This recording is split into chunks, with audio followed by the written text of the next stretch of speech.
All right, good afternoon. No, I guess it's still morning. Good morning, everyone. Wanted to welcome you to our presentation for Diagnostics Evolution. My name is Carrie Wasmuth. I'm the Director of Imaging Services at Frederick Holy Family Memorial. I am a radiology technologist by training. I've been here at Holy Family Memorial for 40 years. Recently celebrated that service anniversary back in August. And I'm a technologist by training, but I've been the department manager, leader, if you will, for the last, I think it's 27 years. With me today is Lori Hoffman, and I'll have her do her AIDIT. She's a very good manager, just let me say. So, I've been here, believe it or not 125, but 45 years I've been here. So I feel very fortunate to have had the same employer all those 45 years. I have been given every opportunity I ever asked for, and I enjoyed my career. I'm still working casual. We're working on that. It's hard to let go of a career you love and coworkers you love. Hard to do that, but I've been here through a lot of changes. So if you would have told me when I started here that this is what you'll be doing in 20 years, or this is what you'll be doing in 40 years, I would have thought you had too many Jetson shows in your head. But I mean, we've changed and evolved so much in the diagnostic imaging world. It's amazing. It's amazing, and it's fun to talk about. So in my career, I started in X-ray, got all the, excuse me, crappy shifts, but I would do second shift, call, and then fill in for whoever was off. So got my feet wet. I called my supervisor just about weekly. I don't know how to do this, you know. So you start out that way. And then I evolved into different modalities. I did special procedures in CT and mammography in the beginning, and now I'm in mammography again, doing bone density. So night and day as to what we did. 5 years after I was here, this girl shows up, right? I mean, 19 years old, and she could probably talk to that, but I just looked at her and went, it's gonna be okay. It's gonna be okay. And actually, I shared that story yesterday. So when I started here, I came from Bella Hospital in Green Bay. That's where I did my radiology program. And when I came to Holy Family, a family friend said, this is the place to be. We're really growing and expanding, and I interviewed in a location that was literally under construction. And so I graduated X-ray school on a Friday, and I started here on Monday, and I was assigned to one of the more seasoned X-ray techs, and I went home to my now husband. I cried every night for a week, and he's like, what's the matter? I said, I can't do it. Everything's so backward. So it was a small rural community hospital, right? And I was probably distraught at work one day, and Lori came to me and she said, if you can make it to this first week with Susie, the tech, you're gonna make it. Well, here we are, 40 and 45 years later. So thank you, Lori, for your support and your belief in me as well. So yes, while we have 85 years of experience together, we're here to talk about really the diagnostics evolution, and Holy Family Memorial and the invention of radiology are really only a few years apart, which you'll see in our presentation.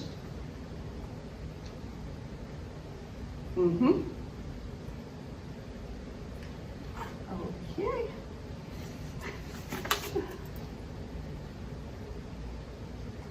All right, enter key. All right. That is not me in the insert back. So really, so this is a representation or a picture actually of the very first X-ray ever taken.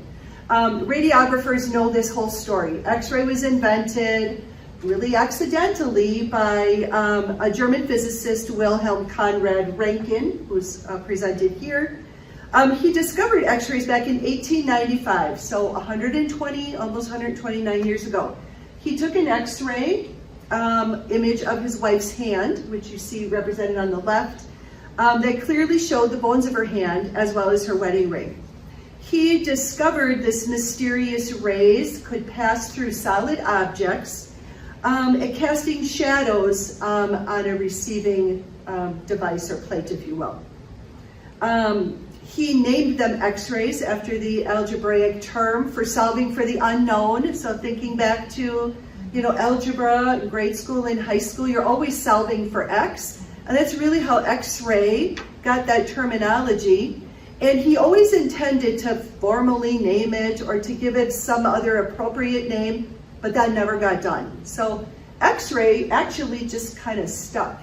Now, some kind of early on in history, Rankin having been credited with discovering X-rays, some terminologies will use the word Rankin or Rankinographs instead of radiographs. That was an homage to his discovery, over 100 years ago. On a note, that X-ray of his wife's hand, and I've read this in history books, took well over 5 minutes to acquire.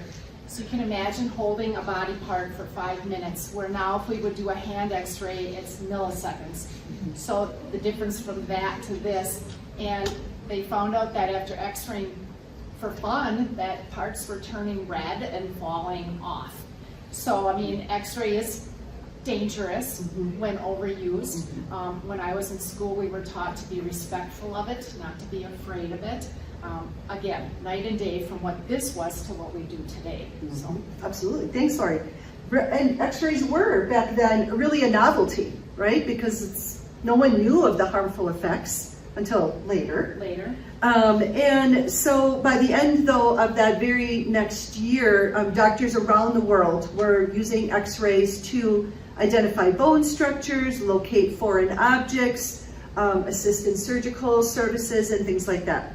What I found very interesting in researching the history, you hear of it, all along as you're in this career, but researching it, what I was surprised about was all the folks and their discoveries being Nobel Prize winners for their discoveries. So Rankin here would later win a Nobel Prize in Physics in 1901, which is just, I think it was 6 years after this discovery of X-ray. Okay, this group of individuals, the gentleman I believe on the left is, this is in 1896, Antoine Henry Becquerel began to study radioactivity and look for natural sources of radiation. Marie Curie and her husband Pierre began studying the uranium rays, and they also discovered polonium and radium, which were more radioactive than uranium. That's a lot of aniums. Yes. But what's important about that is their pioneering work in developing the theory of radioactivity. Not only was X-ray, but the radioactive nature about it.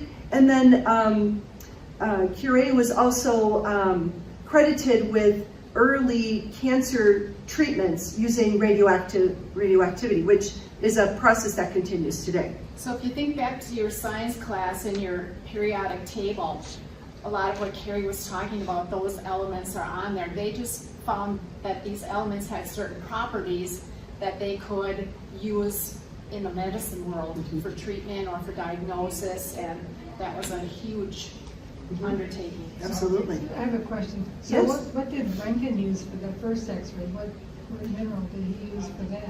Actually, what happened was he was, if I remember the story correctly, it was really accidental. He was working on like a transformer tube, and on the side was a plate covered with barium, which is also on the periodic table. When he was doing this activity, that was glowing. And he went, what is the relation here? So really, accidentally, discovered this energy and this property to try to put those to good use. So really accidentally. An X-ray is created basically by electricity. So you bombard certain atoms with certain elements, and tungsten can be one, or there's different rhodium, there's different elements that you bombard with this electrical energy, creates the X-ray. So that's a little bit different than occurring naturally. And a lot of people, when we take an X-ray, I mean, it's like I said, milliseconds, but a lot of people go, oh, no. They think the x-ray's floating around and it's in the room, or you're emitting it from a portable machine, but that isn't true at all. It's just very instantaneous. Whereas with these things, they do have a half-life and they do exist for a longer time, so. One of the roles Lori failed to mention that you held here was the clinical instructor. So Lori was involved with, as you can tell, she's an educator as well, was involved with the LTC radiography program and acted as a clinical instructor here, actually teaching many of the classes that the students had gone through in the early stages of the program. So you forgot to mention that, but it's obviously coming out in her sharing of the stories. The other thing I didn't realize was Marie Curie was also credited with inventing the first mobile X-ray unit that was in 1914, which enabled the medics to go to the battlefields in World War I and take X-rays of the soldiers right in at the place where they needed to be cared for. And now folks that are working in the hospital here, you'll see us taking portable X-ray machines to the emergency room, to surgery, to the med-surg unit. So again, while the technology is over 100 years old and is always evolving, that we know for sure, those, the things we do today are really still very present from many, many years ago. Okay. Thank you, Marie. All right. Okay, so this slide is nuclear medicine. So I kind of put these in like chronological order. Nuclear medicine is really probably an imaging modality or service that not a lot of people have a familiarity with. But nuclear medicine is the multidisciplinary field that draws on contributions from physics, chemistry, engineering, and medicine. And I think the way I describe nuclear medicine is it's not the equipment producing radiation to create a medical image. It's an either injection, an inhalation or an ingestion of a radioactive material that goes to the organs you want to study, and the organs themselves emit radiation that the scanners collect. So that's kind of a hard concept to understand, but that is one where there's additional specific 4-year degree programs for nuclear medicine technologists. So this is on a side note, nuclear medicine, a lot of us in X-ray will change the U and the N and say unclear medicine. It just, like, those images are pretty obvious those are to pretty us clear. that that's a skeleton, and the one on the top is the hepatobiliary or the liver and the gallbladder.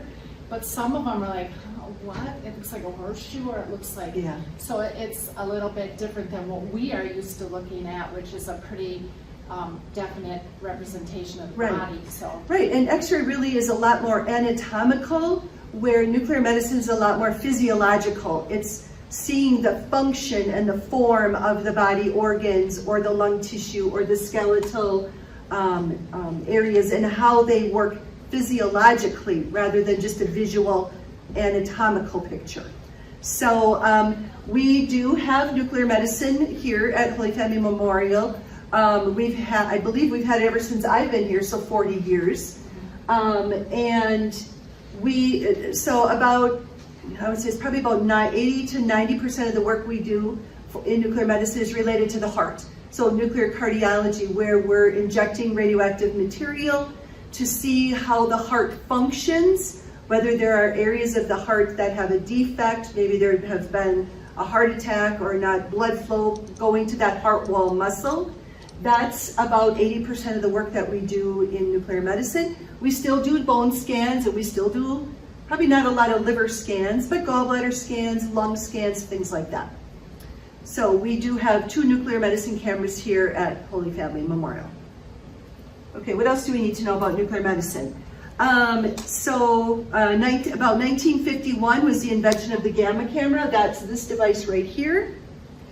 Oh, hopefully I didn't turn that off by touching it. This one I thought was interesting. 1958 was the invention of technetium-99 generator. We still use technetium to do nuclear medicine studies. So that product is 70 years, 80 years? And that is a radioactive product. So that is something, when they say generated, it's generated somewhere else. So it's in a nuclear safe environment when they generate these isotopes. They're delivered to us in a big steel box. So when the week starts, we order what we need for that week. It comes in this big steel box, high security, and it's tucked in a locked area in nuclear medicine. So there is really a system to that. It's not really, so very regulated also. Okay, these was just kind of representing this the different types of X-ray equipment and its progression through the years. I think when I started, that bottom left, I think we had that machine. Do you remember that? Yes, I do. Okay, so yes. okay, maybe not quite as old as that, but when I started, I know you extra people are laughing, but when we started, we did fluoroscopy. We had mirror optics, and instead of having the live fluoro image on like a TV screen, we literally looked, just like that doctor is looking down into hole. Yes, thank you. And the radiologists would sometimes put red goggles on to make their vision a little bit clearer as to what was going there. I mean, we're not talking that a while ago. You know, this is why I went home and cried every night for a week, because I had never seen anything like that. However, I can assure you that we have really the latest and greatest equipment that's on the market today, and are always working to make sure we have state-of-the-art equipment here to service our patients. What else was interesting is that several other scientists, including Thomas Edison, have really built upon the inventions and the discoveries that Rankin had so many years ago. So Edison is credited with creating the fluoroscopy unit. That's the unit we see down in the lower left corner, where we're actually producing a medical image kind of in real time. So as the patient moves, we're seeing that patient moving. We're watching bowel function. We're watching patients swallow. We're doing biopsies that we can guide and observe. So many others have tagged on to those inventions and discoveries and continue to make them better and safer, as you'll see in just a few minutes. So as Lori mentioned about the X-ray and not knowing what it was, and after 5 minutes your body parts were heating up and getting red and falling off, and unfortunately, it being a bit of a novelty, it was unknown, the harmful effects. So I don't really remember this, but there was a device that was used in shoe stores where children would stand on this box. There was actually radiation coming up from the box to determine what shoe size you should purchase for your child. Does anybody remember that? Okay. I do as a child, because it was so cool, because it looked like a scale. You put your new shoes on, you stood on there, and then they pushed a button, and you could look in there and see your toes wiggling in the shoes, and that's how they determined the fit of your shoe, until they realized, uh-oh, we're hurting these people. Yeah. That's radioactivity. There's also stories when women were doing watches years ago, and they would remember the watches that would glow in the dark? Well, they had radioactivity on them, but they would take a paintbrush, put the little numbers, paint them with this radioactive material so that it glowed in the dark, really cool. And they would take the brush and kind of spin it in their mouth to make it a fine point. And those women were, and I shouldn't just say women, but it was women doing this, they ended up with oral cancers and tongue cancers and things that just evolved. So, that you find this great thing, and then years later you go, okay, what's the downfall? And there's a lot of it. So, us in imaging, we go, okay, so ultrasound's wonderful. What's the downfall there? We know X-ray, CT involves X-ray, MR is another magnetic field. So there's all these question marks now that before we jump into any type of modality, it's studied and monitored and a lot better than it was initially. So absolutely. yeah. In 1918 then, so now we have this glowing plate, and we have these x-rays, and so for that to be sustainable, George Eastman, so you might recognize that with Eastman Kodak Film Company, right? He introduced actually film, and so was the original inventor of producing those images on a film that was more durable, more reliable than the products that were used in the early 1900s. On the note of film, years ago, I was in the role of supervisor in X-ray, and trust me, the biggest budget item was film. Oh yeah. So film was expensive, and you went through film unbelievably. So you had to have film, you have to have chemistry to process the film, just like a picture. So we always monitored, okay, who's making mistakes? Because if we had a big pile of film like this that were mistakes, that was an issue. That was money. So now you look at modalities, there is no film at all. So I mean, that cost has shifted to other things, but what a difference. I think we put all those film companies out of business, because it was Kodak, there was Eastman, there was 3M, DuPont, all those were monitored in the medical world, and now they don't even exist. And those companies really had to adapt, or they were out. So Eastman, Kodak, and some of those were the early adopters of moving from film to digital radiography, which we'll talk about in a few minutes. So I do have in my hand one of the relics that's been in the room here today. And so when we celebrated our 100 years of service, the coins that were minted were actually minted from the silver that was recovered from the X-ray film that were either retakes or were able to be purged, and we needed to only save them for 5 years. And then when we purged the images, the silver we recovered from the film itself, and the processing chemicals on the film was used to mint the original set of coins that we had distributed to employees for our 100 years of service. Wow, that's amazing. Isn't that amazing? So monthly we'd have these recycling companies come in and get our film. So it was all based on weight.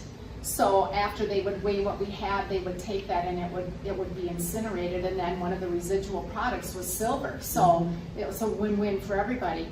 At the end of that month, they cut a check for our budget, and that went right back into That went right back to the director at the time. It was not Terry. Yes.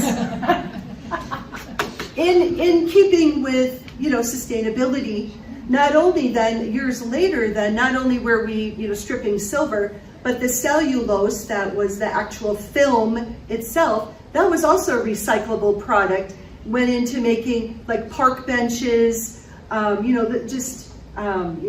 park walkways and things like that. So think of the resin, like decks and things like that, a very similar product. So again, really all of these things that were, byproducts or other intentions with some of the things that are coming out of the imaging world. So here we got the mammography team here. Lori's working in mammography now. So I was actually surprised how early mammography was actually used in the medical care. In 1913, the first mammogram was performed by a German surgeon. And it really seems like a lot of these firsts happened in Europe, in the European countries versus in the United States. And that may have to do with regulations and things like that, or adopting or adapting. So I was really surprised to hear 1913 for the first mammogram. 1930, then another 27 years later, before the first mammogram was performed here in the US. In the late 1960s, mammography started to be talked about as a screening tool for breast cancer. From 1986 to 1992, now when you and I are living through mammography, because we both did mammograms, the US federal government and state governments really started to enact laws that really forced hospitals to use dedicated mammography equipment. So for those of us who have mammograms annually now, the equipment and the staff that you're working with, those are dedicated to nothing but mammograms. And years ago, Interesting side note there that, and how this all happened was, if you, and you guys wouldn't know this, but back in the 80s, you could go down to Milwaukee to a mall and they would have mammography. You could do your shopping, go in, have a mammogram, get your result and leave. And it turned out that none of these places were regulated. They had non-mammography technologists, they had equipment that wasn't monitored, and that is when this all took place, that something had to be done to regulate. So in the world of imaging, there's nothing more regulated than mammography. Yes. Nothing. So we have to answer to Joint Commission, which is all over the hospital. We have to answer to other agencies that are just in mammography. Right. So, and way back when we started mammography, it was exposure that took 7 to 10 seconds per image. We used balloons, people had to lay down, and it was just, it sounds archaic now. Now Yeah, when it you come sounds in, it's a archaic. Look matter at of those. seconds and you're done, you know, and Yeah. those images are really what happened, I hate Yeah. to say, but Yep, yeah. exactly. Now, the image on the lower left is Today. is today, and that's actually the machine that we have. So, yeah, mammography is highly regulated, highly controlled. American College of Radiology, the federal government, Federal Drug Administration, local, state standards. So, so it's a real testament to the dedication of the team, of the radiologist, of the service, to hold and achieve those certifications and accreditations year after year after year. Dawn Krieger is our staff lead. I think she's been in that role for 20 or 21 years. Yes. And I don't even know if I should say this, they have never, ever failed a survey. We recently expanded mammography service to our Sheboygan market and our Fond du Lac market. And those both include screening mammography. And Dawn and her team were very successful in getting full year 3-year accreditations on those systems the very first try. So super dedicated team and knowledgeable, and oh yeah, and they're really good patient care providers as well. So here's our mammography thing. I think that was the only thing I was going to say on this. Lori mentioned ultrasound, and that's a lot of folks, you may also hear medical sonography, sonographers, but really it is the use of ultra high frequency sound waves for medical procedures. So the sound frequencies are well above like the human audible range and safe for human applications.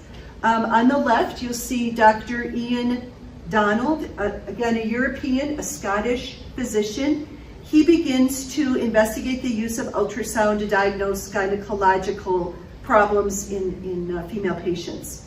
3 years later, he writes a paper that is published, and that really begins ultrasound as a use for, standard use for medical care, if you will. He really turned his attention to the use of ultrasound to observe the growth of a fetus in the womb, to visualize abnormalities during pregnancy. So this is not from 1958. This is from today. And you can see the clearness, the clarity, the hands, the feet, the femurs. I mean, it's just amazing, the technology and how ultrasound has come along in this 80 years or 70 years as well.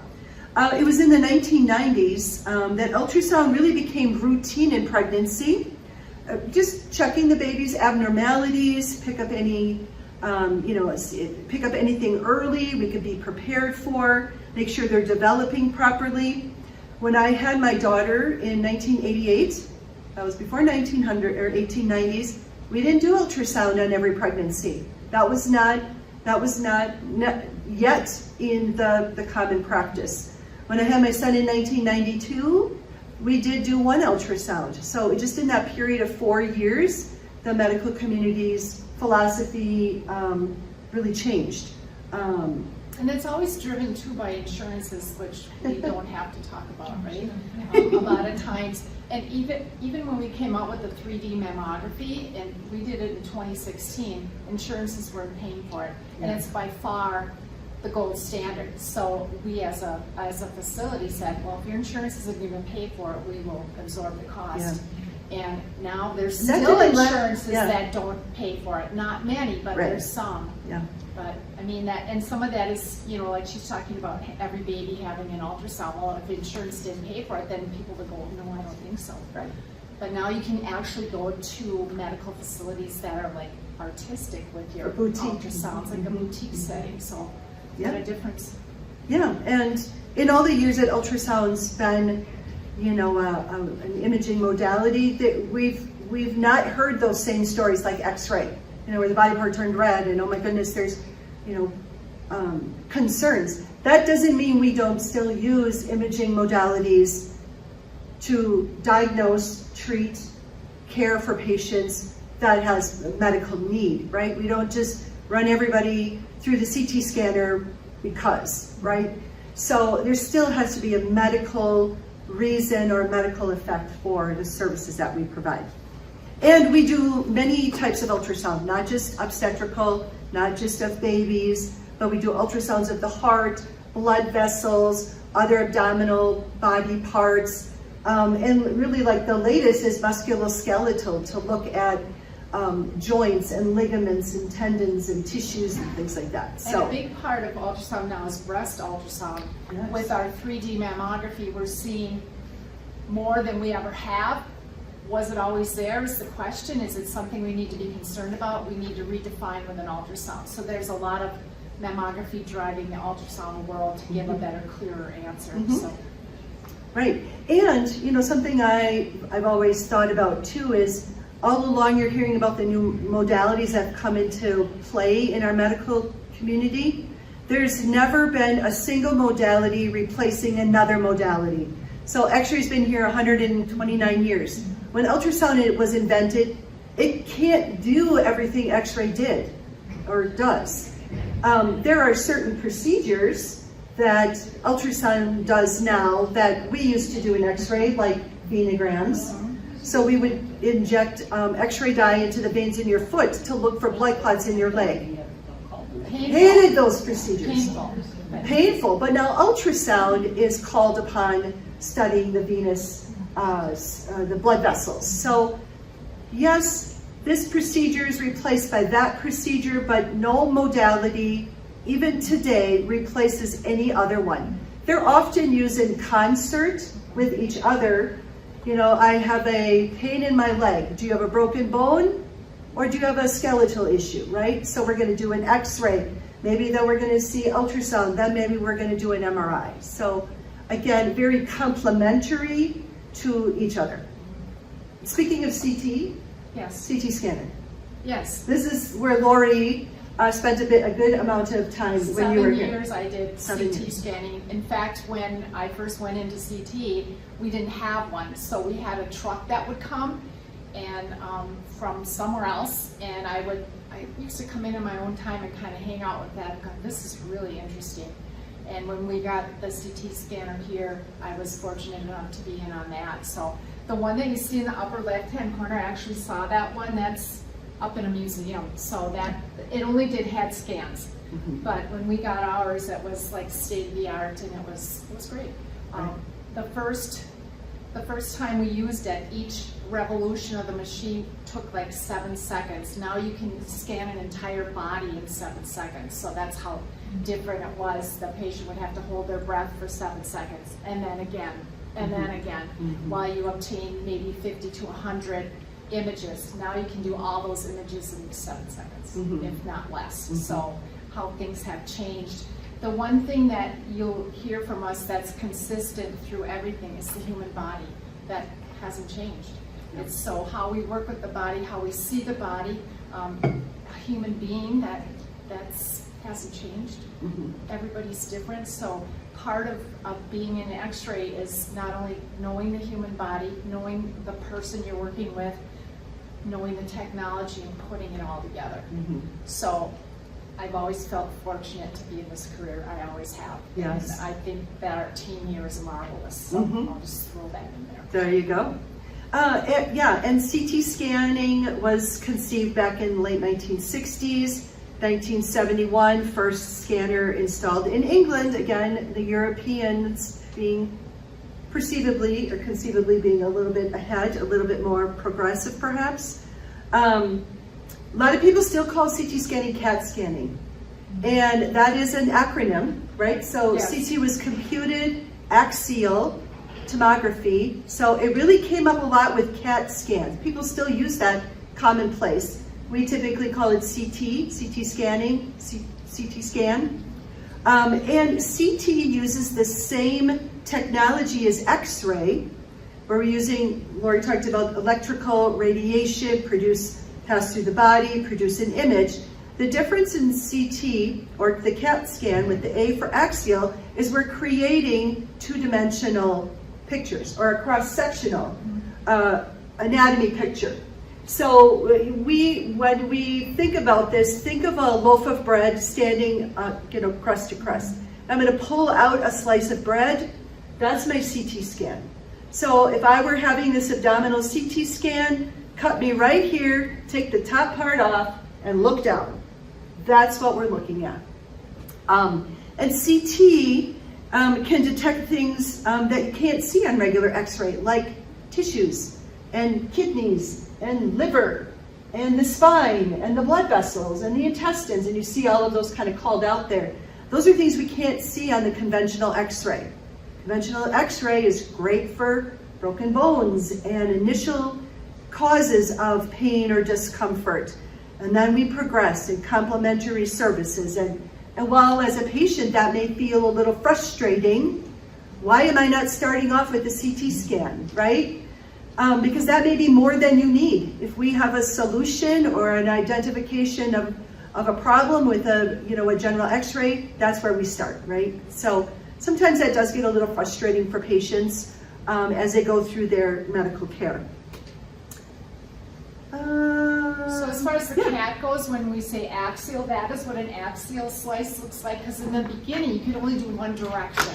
Now you can do all sorts of things and reformations in 3D, so that's kind of an old school term because it's so much more expanded than it used to be. So that's where that I think the key word really is computed. Yep. Because not only with computers driving the radiation, but then post-processing it, taking all of that information and producing medical images, medical models, three-dimensional rotating models for surgical planning, for diagnosis, things like that. So I really think the key word now is computed. Yes, Okay, I agree. great. All right, MRI. So MRI, that picture cracks me up. This poor guy Yeah, no kidding. sat there for the first MRI. It took 4 hours. Oh my God.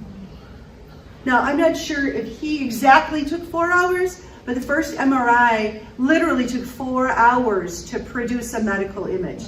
What year was that? Now, well, this first MR scanning machine was developed in 1969. Okay. So MR is another one of those, like ultrasound and nuclear medicine. It's not radiation producing. Does not use the X-ray technology at all. It relies on the anatomic characteristics of radio frequency and magnets to excite the cells of the body, right? Yeah. The hydrogen cells. Hydrogen in atoms in your body, which, hello. Who thinks of that stuff? So, Yeah. Right.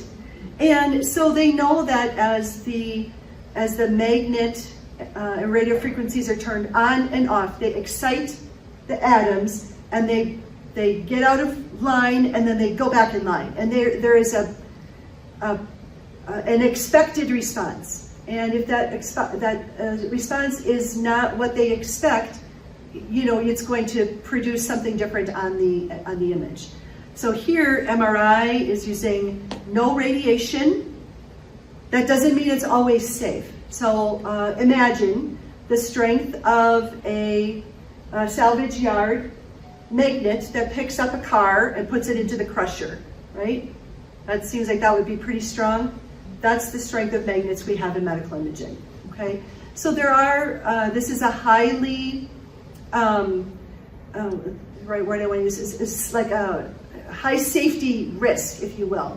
So patients are screened 3 times. We want to see, do they have any metal in their body? Is that metal going to react with the magnet that we just talked about? There's a lot of screening of personnel, of people responding, and I know you folks respond if we have an event or a rapid response, you know, where are our safety limits? What can we do in and out of the scan room? So MR has high safety features and responsibilities for staff that work in that area. But that's, you know, that's an imaging modality that is also complementary to some of the other modalities that we're doing. We do a lot of work for orthopedics and cancer detection, staging and restaging in MRIs. So we're doing a lot of work with the brain, joints, where we're able to see not only bone, but ligaments, tendons, joint spaces, fluid, tumors, all of those kinds of things because of the predictive value of how those atoms are going to line up.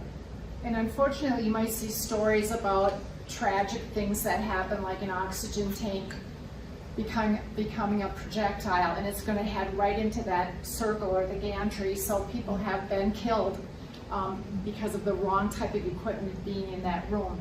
When that magnet is on, which is all the time, anything can become a projectile. The wrong kind of scissor in your pocket or your name tag sometimes will go like that.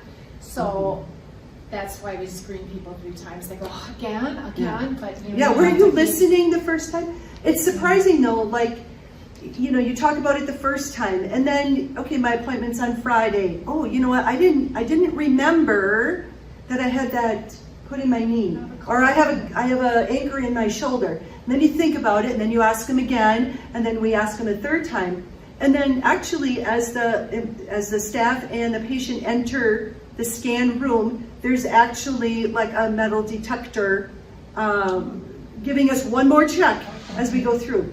We also have like a handheld probe that if there's any suspect, we can actually, you could say, like, I've got this anchor in my shoulder, we can actually take the probe right there and determine if it's going to react to the magnet. So highly careful and you know, cause for screening and safety in MR. Nowadays, most clips or whatever surgical things are non-magnetic, so non-ferrous, so it's not an issue. However, if you just had heart surgery and you have a valve put in, you don't want to be in there.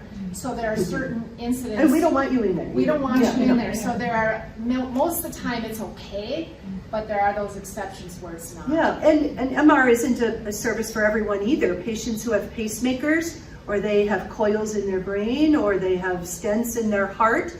Now, as you said, you know, those products are becoming more and more safe, or MR conditional, but you just never know. So we do a very high level investigation to make sure that patient is safe and their devices are safe. Because not only could we disturb it, we could reprogram it. We certainly don't want to be doing that.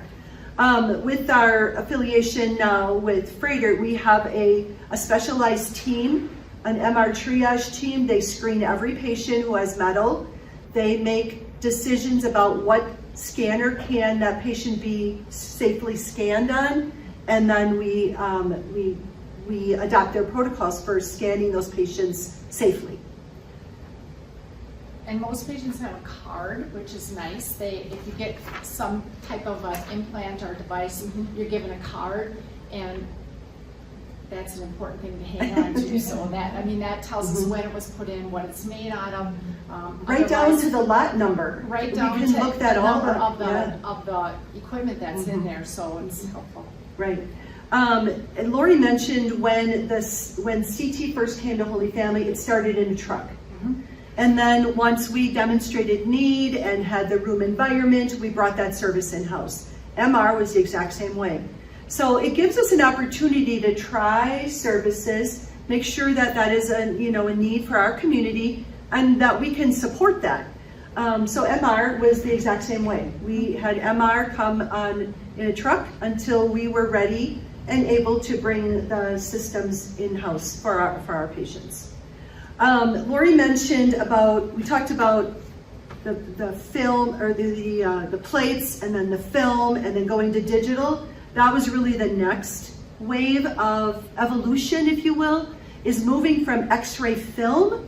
And to an old X-ray tech who spent a lot of time in the dark room, it was a very foreign concept how I was going to use radiation, I was going to pass it through the patient, but I was not going to collect it on a film, I was going to collect it on a detector.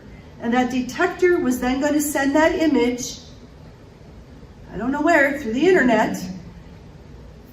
It still boggles me, I still can't explain it. And it's going to end up in the reading room to the radiologist, and he's going to read that image on a screen, on a computer screen. It boggles my mind for being an old X-ray tech. But what a awesome solution. Number one, Lori talked about the expense of the film, managing the film file room, the expense of that, the wear and tear on technologists for that. The beauties of digital technology are, number one, speed, efficiency, lower radiation dose, and multiple people can be looking at this image simultaneously. So literally, we can have experts down in Milwaukee, or in Washington, or in New York City, be looking at these images because we can all access them. When we had a film, only the person holding the film could access it. So this again, when we built the medical center expansion 19 years ago, we were able and fortunate to bring the X-ray systems up to digital.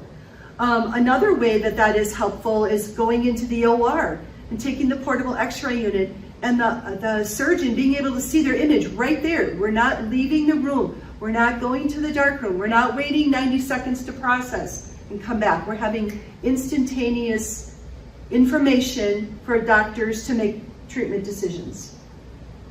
So still, old X-ray tech brain is still... Takes the heat off a little bit. It does, yeah.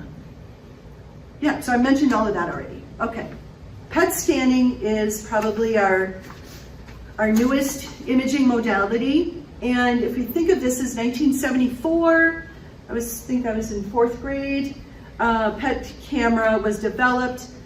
So PET, now we had CAT scanning before, now we have PET. It's not animals, it's not dogs and cats.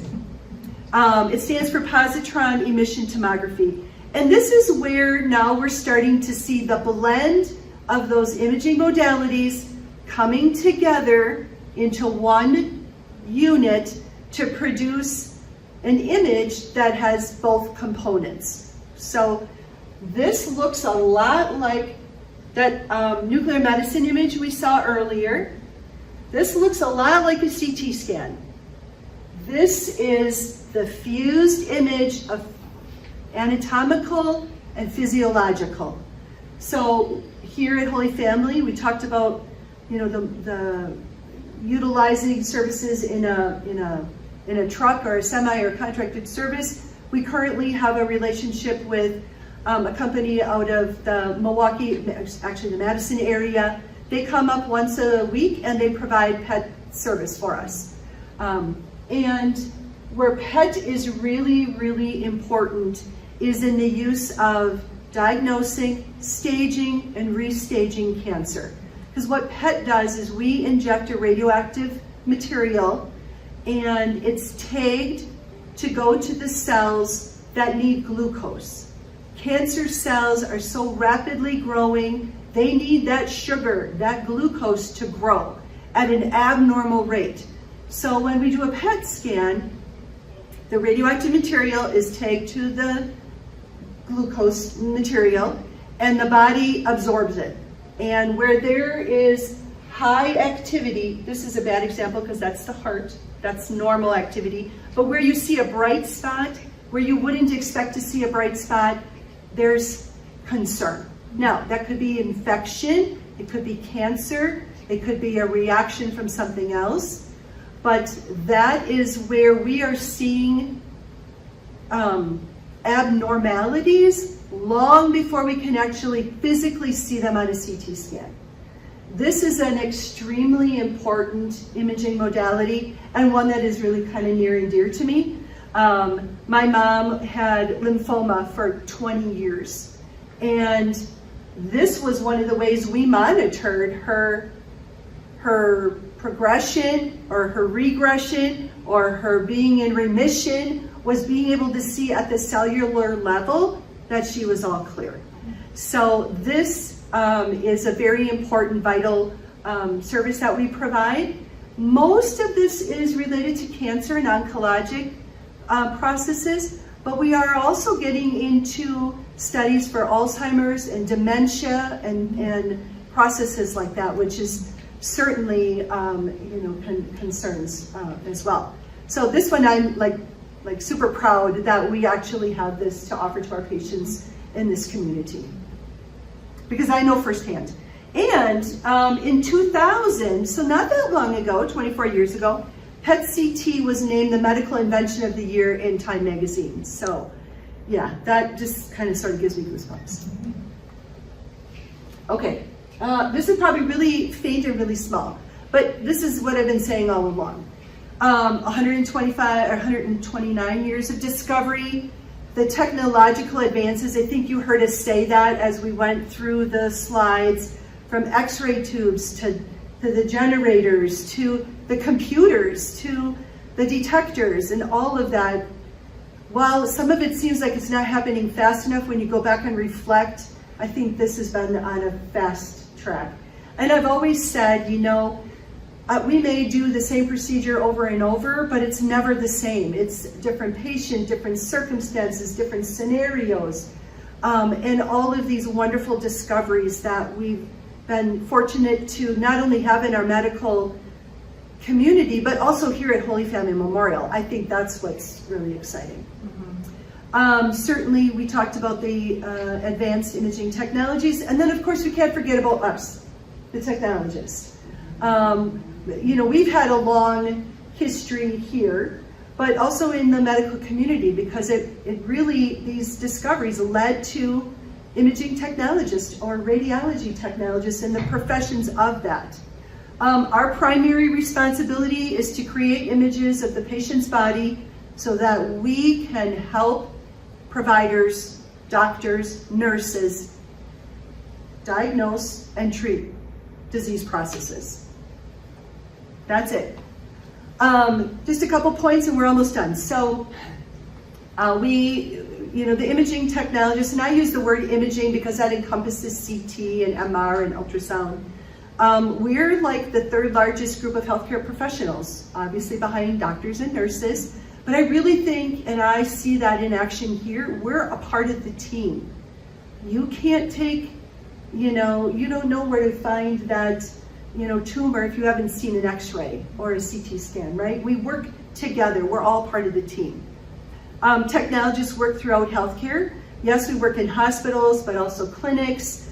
We do travel assignments. We go into education like Lori did.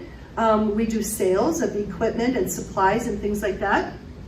But no matter what specialty we have, we're part of that team, and our work really uncovers health problems which could ultimately save lives. Okay, what to expect going forward? Phew! Not only replacing equipment so we maintain our state-of-the-art level status, but things like, I didn't put on here, but CAD, computer-aided detection, where the computer is drawing the radiologist's eye to certain components or algorithms, if you will, not telling them what it is, but pointing it out to them, right? But I think the future is AI. Like, I was doing some Google stuff to get prepared for this, and like AI was summarizing my Google search. I'm like, that's kind of spooky, but it would help me because it compiled and sifted and sorted through all that data to bring what was the most important point. We do see this being on the imaging horizons. Magnetic resonance microscopy. So this is using MR, deep tissue imaging. So again, providing cellular level information from tissue without taking tissue out. So saving patients from biopsies or surgical procedures. There are a lot of things that we do in the imaging department now that used to be operative procedures. A lot of things we can do today, minimally invasive. Patient can go home after a couple of hours. That maybe used to be a surgical procedure. So lots of examples, which I didn't really talk a lot about that. And then really medical imaging informatics. So managing that CT scan that's zipping around the internet here, and just managing all of that data and information and safety and security and all of those kinds of things is really full-time opportunities for roles and responsibilities. I think that's all I had. So thank you for listening, and thank you for those who may be watching this on the link later. Any questions for us? I had a question. Well, Yes. I was going to ask about the future, but you answered that. Oh. So going back to the past, so you said when you started here, everything was very antiquated. So who or what moved the needle where we became more progressive? Yeah. I would credit that to the directors and the radiologist at the time. And just because something, like you talked about digital, like 3D mammography, just because that's the latest and greatest out there doesn't necessarily mean it's prime time for rural community hospitals, right? So, at times there are imaging modalities that we have to just sort of be patient and find when is it the right time. And then so far, eventually it has been our time, right? PET scanning was another one. It's like, okay, I get they're doing that at academic medical centers, but is that the right thing for a rural community hospital? Is that a service we need to provide in Manitowoc? I mean, of course, there are things we're doing at Frederick main campus, like, brain MRI scanning during surgery with, different things. It's like, that's awesome and progressive, and we have a connection, but does that land here? So I think it's a balance of community need and resource management, honestly. The things, the technologies we've been talking about are not inexpensive. They're quite expensive. The equipment we talked about long ago did its job. Oh, yeah. It's just that it was done differently. So we got really good at math because you had to choose fractions and decimals, and when you always have to create a technical factor for an X-ray. Yeah. You have to choose a kV, and you have to choose a millisecond, and you have to choose a milliamperage. So like now you can just dial that up, but then you had to go boom, boom, boom. So you knew exactly what you were doing, and if you needed to change it, you knew exactly what you had to do. Yeah. So to me, I think that was a lot more precise than today. There's more wiggle room in the digital, good or bad, I don't know, but I think we were experts at that. And like I said, we got good at math. Yeah, and I think really the role of the director, and in concert with the radiologist, is what is important and what is necessary in our community, right? And just because we've had this X-ray device for 5 years, does that mean we replace it? When we literally, the biggest jump we had in technology, since I've been here, is really moving from film to digital. That was massive. And that is standard now. That's State of the Union standard information. And the pieces that we have now, they're working, they're supported, they're producing images just as we expect. It's when we start getting to those new technologies that it's our role to be aware, to be investigating, to be preparing, to really be determining, is that the right thing? Because nothing is very cheap. You can imagine equipment is not very expensive, so you have to. We're expensive girls. I'll just say that. Yeah. Good. Any other questions? Thank you. Oh, thank you. You're welcome. Yeah, thanks, Lori. You're great. To another 40 Yeah. years, right? Oh, no, not another 40. That was just so interesting. There's so Thank much you. of it I didn't And I know. just want you to know, we rehearsed none of that. No,